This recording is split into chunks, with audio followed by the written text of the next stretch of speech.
afternoon, everyone. This is Roslyn Makabingil. I am reporting about one of the domains of competencies for school heads in Southeast Asia, which is managerial leadership or administrative leadership. When we say managerial leadership, it is a set of organizational goals that needs analysis, sets achievable priorities, including planning, budgeting, implementing, and evaluating organizational performance. In managerial leadership, there are three competencies, such as first, managing school resources and systems. Second, managing staff performance. Third, managing sustainable school programs and projects. And competency 1, which is managing school resources and systems, there are three enabling competency. Number 1, manage financial resources.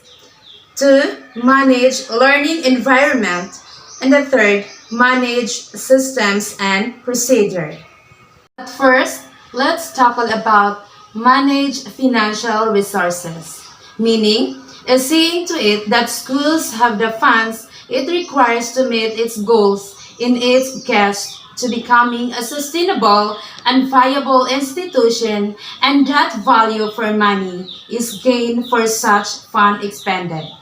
To know about financial resources management in order to perform well in your job depends on the extent to which your organization has responsibility for managing its own finances and on the position you hold. In schools that have delegated budgets, rather than having the budgets managed by their educational authority, financial resource management naturally looms large as the responsibility for governors and senior staff. The financial control refers to the process by which the receipt of revenues and outflow of expenditures are recorded, monitored, and adjusted to ensure that the budget is managed honestly, efficiently, and effectively. The second enabling competency is manage learning environment, which is creating and implementing a learning environment means careful planning for the starts of the school year. The learning environment must be envisioned in both a physical space and a cognitive space.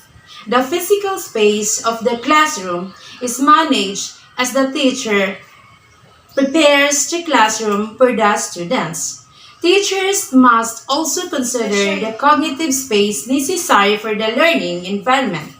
This cognitive space is based upon the expectations of teachers set for students in the classroom and the process for creating a motivational climate.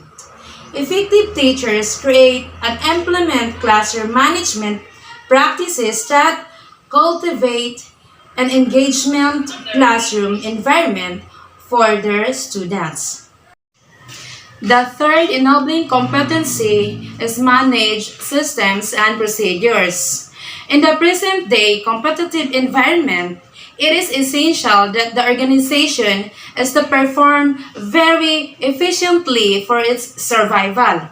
To be competitive, the organization is to be one step ahead of its competitors in terms of product quality, technology deployment, productivity, and efficiency. The organizational management is required to foresee the future and to take the planned actions according to suit the needs of the future. Let's proceed to the second competency, which is managing staff performance. Managing staff performance involves the development and implementation of policies and procedures to ensure that the teachers and staff provide education services which effectively meet the needs of the students consistently with the goals and objectives in which schools charter. The vital importance of establishing and empowering culture in schools for staff to thrive and achieve, and guidelines for strategies for supporting effective performance. Second competency, there are also three enabling competency such as manage school personnel requirements, support professional development of staff, recognize staff performance. But let's tackle the first enabling competency, which is manage school personnel requirements. Manage personal requirements, it should conduct teachers' performance appraisals. When we say appraisals, is aimed at enabling the teacher to undertake self-evaluation and position his or her performance on a continuous path of excellence, evidenced by optimum school outcomes. Second enabling competency, which is support professional development of staff, which means plan and develop research-based professional learning to support individual needs of staff, and this should create a school culture where teachers collaborate, learn from each other, and grow professionally. The third enabling competency, which is recognize staff performance, which means to provide clear expectations to staff performance and ensure that the staff take responsibility in improving their performance.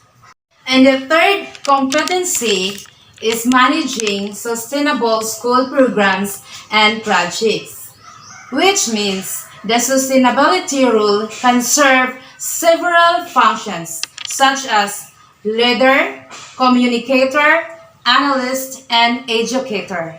Sustainability bridges the boundaries between the natural world and the functioning society.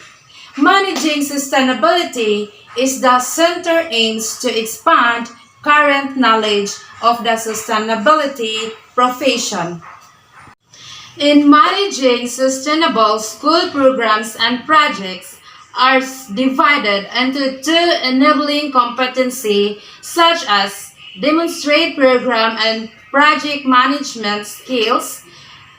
Second, promote school-based programs and projects that support sustainable development. But first, let's define the first enabling competency, which is demonstrate program and projects management skills, which is lead in formulating a plan of action or programs and projects. And they would also ensure that programs and projects support student performance. And the second enabling competency, which is promote school-based programs and projects that support sustainable development, is to engage the community in creating a safe, healthy, resilient, and learner-centered environment to develop and coordinate programs and projects that support sustainable development. In summation, the role of leadership and management can work in different capacities, yet be the same when developing an organization. Leadership is nothing if it doesn't build a systems-based management structure. And management would have no support without the work of leadership as the backbone of ideals. Developing and systematically organizing hiring philosophies, institutional policies, budgeting processes, rewards, and decision-making styles are effective measures for managing organizations in today's future. That could be all. Thank you.